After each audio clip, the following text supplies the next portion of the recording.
Cuando se trata de entretenimiento deportivo, la UFC no es precisamente una de las franquicias más estrictas en comparación con la NFL o la MLB, pero cuando los luchadores ponen a prueba los límites, acaban enfrentándose a las consecuencias. Y cuando hablamos de consecuencias, nos referimos a la expulsión total de los luchadores de la promoción. ¿Hasta qué punto llegaron estos luchadores a los límites y qué ocurrió después? No te pierdas a los luchadores que la UFC expulsó para siempre, empezando por el británico Paul Daley. Los aficionados que recuerdan a Paul Daley saben que era un cabezota, y no nos referimos al cabezota habitual de los luchadores de la UFC. Este tipo siempre tuvo mal genio, pero aparte de eso, Daley era un luchador bastante impresionante. El inglés había conseguido su cinturón azul en el Bolt Wrestling System y un cinturón negro en Jiu-Jitsu brasileño con Lee Bound. Tras comenzar su carrera en las artes marciales en 2003, se desarrolló y se convirtió en una de las mayores estrellas emergentes de la UFC cuando se unió a ella en 2009. Semtex también ganó el premio al novato del año, por lo que todo el mundo estaba a la espera de que se convirtiera en algo aún más especial. Sin embargo, su paso por la promoción fue bastante efímero debido a su temperamento y tal vez a su falta de oído. Juzguen ustedes. En mayo de 2010, Daley estaba en su mejor momento. Venía de 4 knockouts consecutivos y todo el mundo en la empresa lo veía como el futuro campeón mundial del peso welter.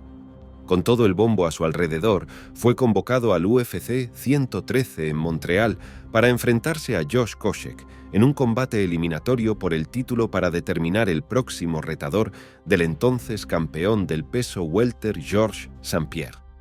Los dos púgiles tenían una historia bastante agitada, por lo que todo el mundo estaba ansioso por ver cómo se desarrollaba el combate. Cuando llegó el día y comenzó el combate, durante el primer asalto, Koscheck fingió recibir un rodillazo ilegal en la cabeza. El árbitro no se dio cuenta de que Koscheck estaba fingiendo, y Daley acabó recibiendo una deducción de puntos por ello, lo que le cabreó y lo que es peor, durante el resto del combate, Koscheck tuvo ventaja. Estaba bastante claro quién era el mejor luchador y lo frustrado que estaba Daley, pero no ocurrió nada fuera de lo normal, hasta el final del último asalto. El combate había terminado y el inglés se acercó a Koscheck para estrecharle la mano con deportividad. Pero en lugar de estrecharle la mano, Daley le propinó de repente un puñetazo. El árbitro, Dan Miragliotta, intervino rápidamente antes de que las cosas se le fueran de las manos, sujetando a Daley contra la valla. Ese puñetazo acabó siendo el último de Semtex en la empresa, ya que el presidente de la UFC, Dana White, lo desterró esa misma noche. White fue entrevistado después del evento y emitió un comunicado anunciando que Daley ya no era bienvenido en la compañía, diciendo: «No hay excusa para eso. Estos chicos son atletas profesionales. Nunca golpeas a un tipo descaradamente después de la campana de esa manera, estés frustrado o no». Y no había terminado, añadiendo: «No me importa si pelea en todos los shows del mundo y se convierte en el mejor, y todo el mundo piensa que es el mejor libra por libra del mundo. Nunca volverá a pelear en la UFC». Más tarde se supo que White había hablado con Paul Daley después de la pelea, pero la única explicación que dio el ex luchador de Cage Rage fue que no había oído la campana. Eso definitivamente no era cierto, y se confirmó más tarde cuando Daley se disculpó por sus acciones y reveló que la basura de Koscheck fue lo que provocó sus acciones. Mostró remordimiento por haberle golpeado, diciendo que no había excusa para su decisión precipitada. Pero eso no fue suficiente para hacer cambiar de opinión a Dana White. Daley pasó la década siguiente trabajando en varias promociones independientes, alcanzando un gran éxito con empresas como Strikeforce, BAMMA y Bellator. Pero todo ese éxito no le valió para volver a la UFC, y finalmente, una docena de años después de este feo incidente, en mayo de 2022, Daley disputó su último combate de MMA en Bellator 281. En el lado positivo, todavía era capaz de hacer una buena carrera para sí mismo. El siguiente fue expulsado por algo similar y nunca se ha recuperado. Su nombre, Jason High. Jason era un joven luchador cinturón negro de la Universidad de Nebraska en Lincoln cuando empezó a luchar en artes marciales mixtas en 2005. Apenas 5 años después, fue fichado por la UFC, pero esta etapa solo duró unas semanas como mucho. Y no, No fue porque lo expulsaran, todavía no. Jai fue contratado para debutar contra Charlie Brenneman en la cartelera preliminar de UFC Fight Night, Florian vs. Gomi. Sin embargo, terminó perdiendo este combate de debut por decisión unánime, lo que marcó el final de su tiempo con la organización. Después de esto, Jai volvió a su rutina, mudándose de nuevo a su ciudad natal de Kansas City y abriendo un centro en Leawood, Kansas, con su compañero profesional de las EMA LC Davis. Jason también empezó a entrenar en el American Top Team de Coconut Creek, Florida, y poco después su prometedora carrera volvió a despegar. En febrero de 2011, Strikeforce le había contratado y tras 2 victorias por unanimidad y una victoria por sumisión en 26 segundos, Jai había demostrado lo suficiente para que la UFC volviera a contratarle. En el año siguiente, consiguió un par de victorias impresionantes, incluida una sumisión por guillotina en el primer asalto contra James Head en el UFC Fight Night 27. Pero el cuento de hadas de Jason terminó poco después. Con un récord de 2-1 en su segunda etapa en la compañía, Jai se enfrentó al ex campeón Rafael Dos Anjos en UFC Fight Night 42 en junio de 2014. Algunos consideraron que era demasiado pronto para que se enfrentara a un ex campeón, pero Jason tenía bastante confianza en sí mismo, exigiendo que se le colocara entre los 10 mejores una vez que consiguiera la victoria. Sin embargo, vamos a decirlo así, la forma en que terminó el combate no podía estar más lejos de una victoria. Para ser justos con Jason, había luchado decentemente, manteniéndose en pie hasta el segundo asalto. Dos Anjos consiguió conectar una gran mano derecha y se acabó. Jason ya no estaba tan alto, cayendo a la lona al sentir el golpe. Con él en el suelo, el árbitro, Kevin Mulhall, dio por finalizado el combate a 90 segundos del final. Inmediatamente, Jason se puso de pie, disputando la detención y argumentando que todavía estaba en la pelea. ¿Y saben qué? No estaba fuera de lugar hacer eso, pero cuando fue demasiado lejos con su protesta, fue empujando al árbitro. Esa singular acción fue una cosa que la UFC no toleró, y tan pronto como el evento terminó, Dana White anunció que iba a retirar permanentemente a Jason de la lista, diciendo: «Ese chico Jason Jai se levantó y empujó a un árbitro. Está cortado. Voy a cortarle». El furioso jefe de la UFC incluso hizo referencia al caso que mencionamos antes, cuando dijo: «Veo la forma en que Daly puso sus manos sobre su oponente después de que la pelea había terminado. Nunca, nunca toques a un árbitro. Nunca. Estás acabado». Ha estado disculpándose en Twitter, pero está acabado, fiel a su palabra. Jason Jai había terminado. Firmó con World Series of Fighting alrededor de un año después y trabajó en el circuito regional, pero no ha llegado a ninguna promoción de primer nivel desde entonces. La acción más reciente de Jason Jai fue él compitiendo en la división de peso ligero de la Liga de Luchadores Profesionales en 2018. Un momento de ira realmente arruinó toda la carrera de este tipo. Esa es una excusa que nuestro Ruslan Magomedov no puede hacer, especialmente porque tuvo múltiples oportunidades de una segunda oportunidad. Cuando la gente habla de los titulares de UFC Record, piensan en la talla de Khabib Nurmagomedov, Tito Ortiz, Kamaru Usman y Randy Couture. Bueno, este tipo también tiene su propio récord, solo que explica cómo fue expulsado de la UFC de por vida. Ruslan se unió a la promoción en febrero de 2014 después de pasar un tiempo desarrollándose en Rusia y en el circuito de Bellator MMA. En el momento en que fue contratado para luchar en la división de peso pesado de la UFC, había demostrado ser lo suficientemente prometedor como para ser promocionado como el próximo pez gordo daguestaní. Ruslan no solo era un conocido compañero de equipo del legendario peso ligero y también daguestaní Khabib Nurmagomedov, sino que también tenía un récord de 11-1 contra un par de oponentes notables. Y en el primer par de años después de unirse a la UFC, las actuaciones de Ruslan parecían estar a la altura del bombo. Se perdió varios combates por lesión, pero aún así presumía de un récord invicto en 3 eventos de la UFC en septiembre de 2016. Sin embargo, el 26 de ese mes, todo se vino abajo cuando la USADA, administradora del programa antidopaje de la UFC, suspendió a Magomedov por una posible violación de la política antidopaje. Como en cualquier deporte de competición, la UFC no tolera nada relacionado con el dopaje, pero en el caso de Ruslan no le echaron de la compañía. En su lugar, le impusieron una suspensión de 2 años y tuvo que pagar un total de $10.000 en concepto de gastos de arbitraje junto con algunos de sus compañeros. Después de cumplir la duración de su suspensión, Magomedov estaba listo para regresar a la jaula para enfrentarse a Marcos Rogerio de Lima el 3 de noviembre de 2018 en UFC 230. Los fanáticos estaban emocionados por ver si podía continuar donde lo dejó. Desafortunadamente, algunos problemas de visado lo obligaron a retirarse de la pelea y hacer que Adam Wieczorek lo reemplazara. Pocos sabían los fans que esta era su última oportunidad de trabajar en la UFC, porque solo unos meses después, en abril de 2019, la USADA volvió a anunciar que Ruslan Magomedov había sido declarado culpable no solo de una, sino de 2 violaciones de dopaje esta vez. Anteriormente, había dado positivo por 2 esteroides anabólicos antes de negarse a completar el proceso de recolección de muestras, como lo solicitó un oficial de control de dopaje durante una sesión de pruebas fuera de competencia en febrero de 2019. Hacer esto acaba de eliminar toda esperanza que pudiera tener de fingir ignorancia. Suponemos que este tipo escuchó y malinterpretó el dicho «una vez mordido, 2 veces tímido».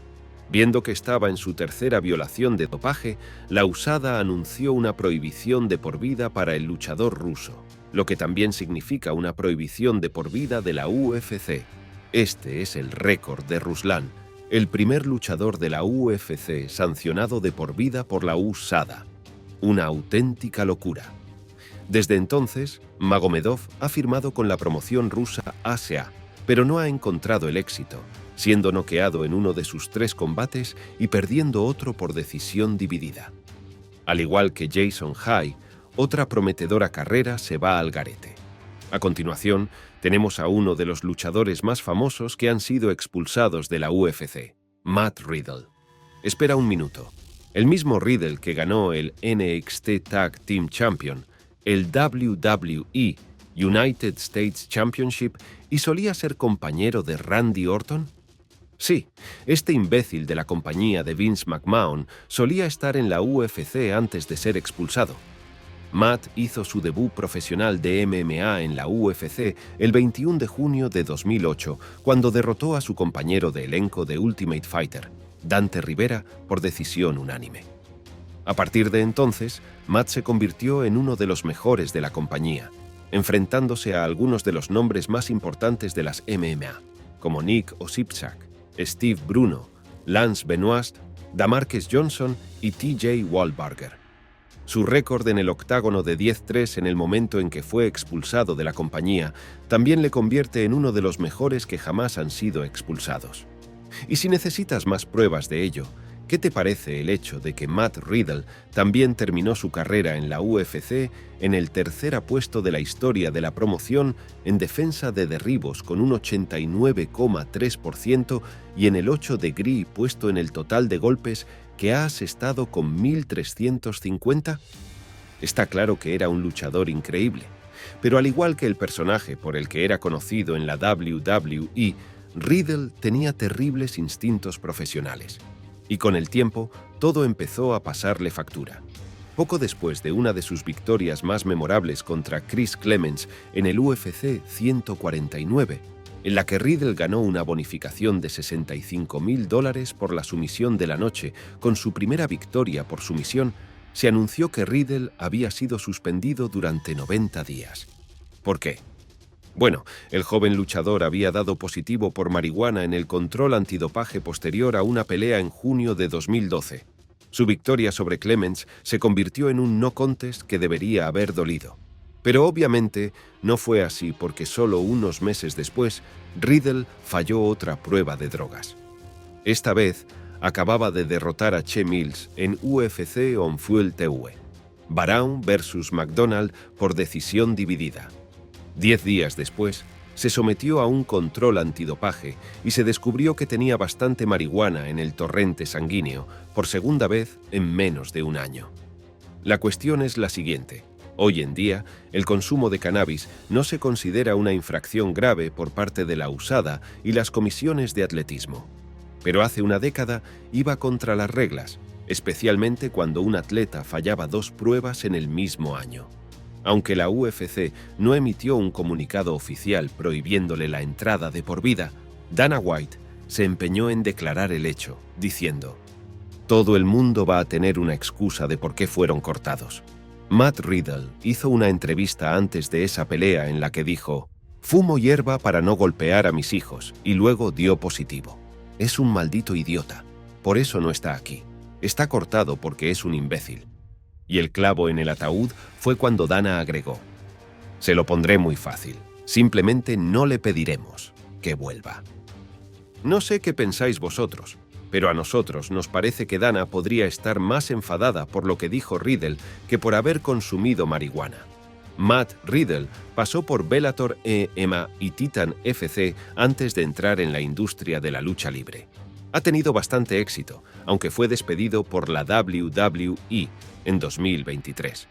El siguiente es Thiago Silva. A los aficionados al fútbol les suena este nombre, pero estamos hablando del luchador de la UFC que llegó a la empresa en 2008 con un impresionante récord profesional de 9-0 con 8 paradas. Este tipo no se andaba con chiquitas. Cuando llegó a la UFC, había grandes expectativas en torno a él, y durante los 7 años siguientes las cumplió a rajatabla, con un magnífico registro de 19-6-0 con 2 combates que acabaron en empate a 0. Sus combates eran entretenidos y emocionantes, pero sobre todo violentos.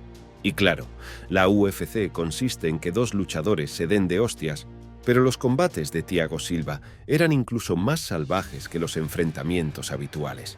Mientras se cumpliera el objetivo, a nadie le importaba, pero el problema fue cuando la violencia de Silva en el ring se extendió a su vida real.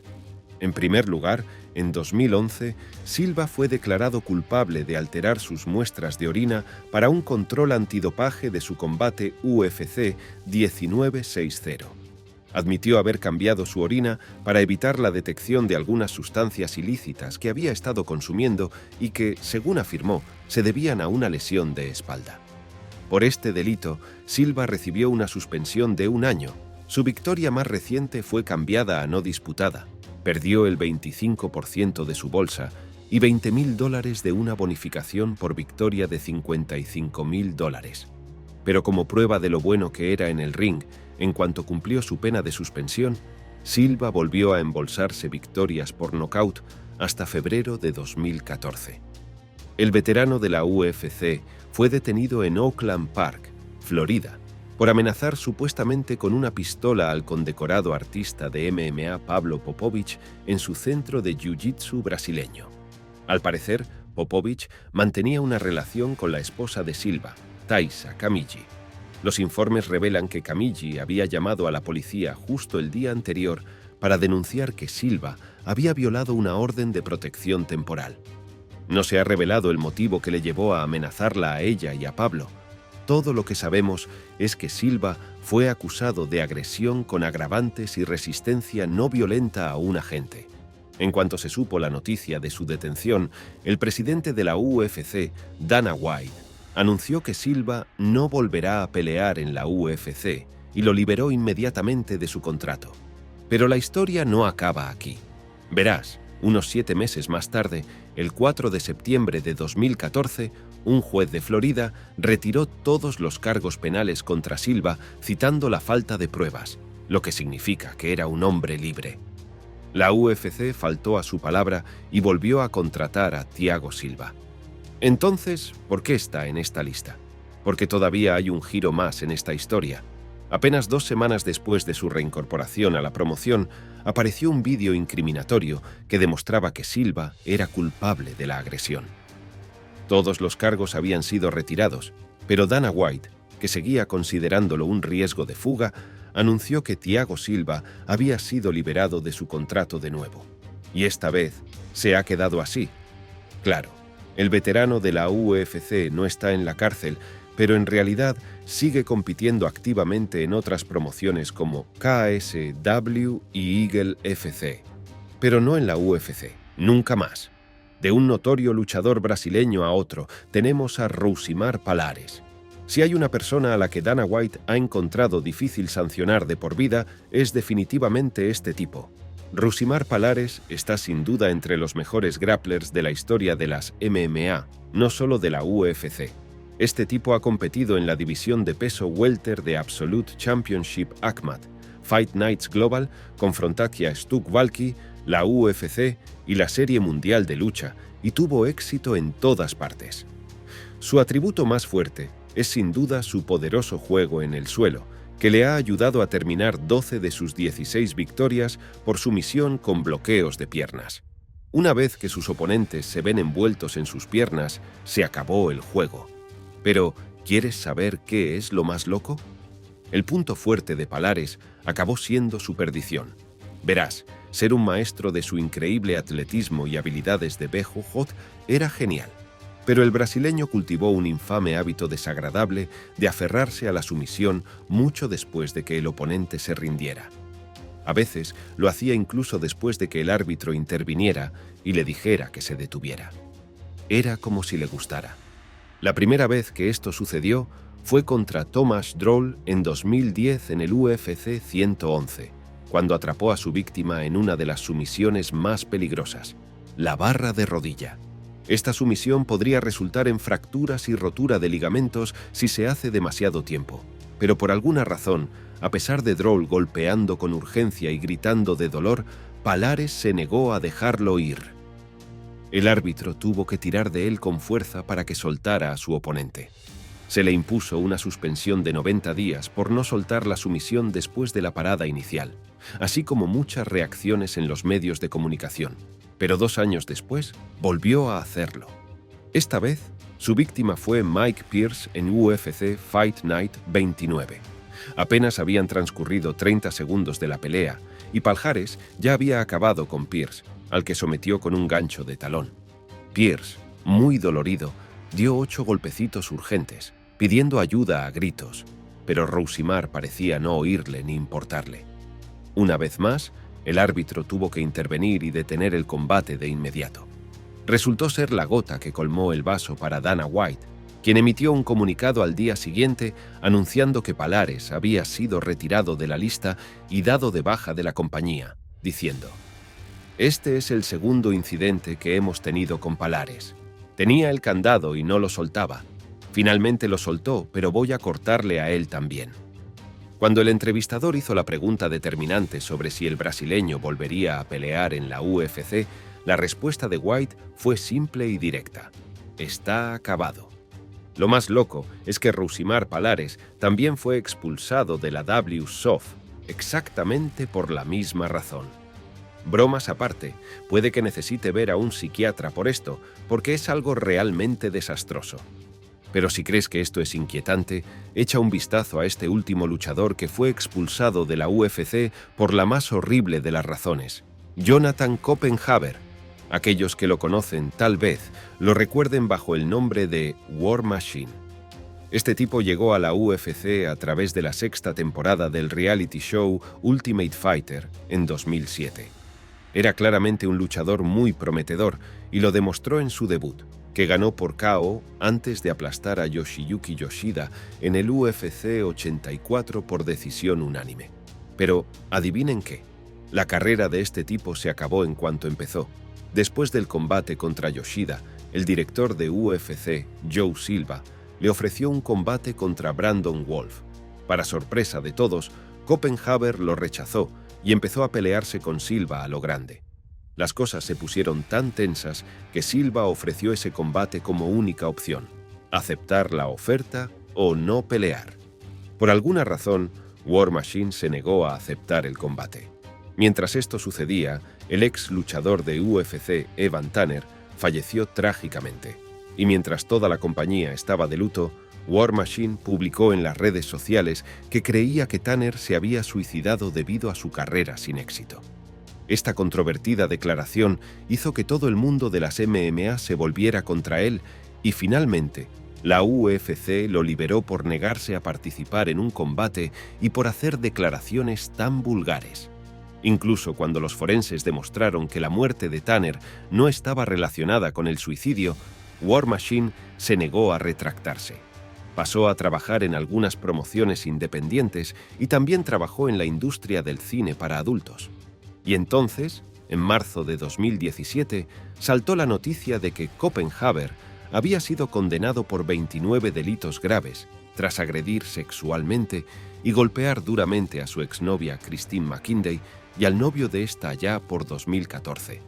El caso se puso tan desagradable y finalmente, en junio, Copenhaver fue condenado a cadena perpetua con la posibilidad de libertad condicional después de 36 años.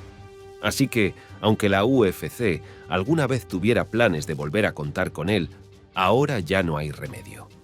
¿Cuál de estos casos te parece más loco? Déjanos tu opinión en la sección de comentarios y antes de irte, no olvides darle a me gusta a este vídeo y suscribirte a Octagon Rivals para no perderte los próximos.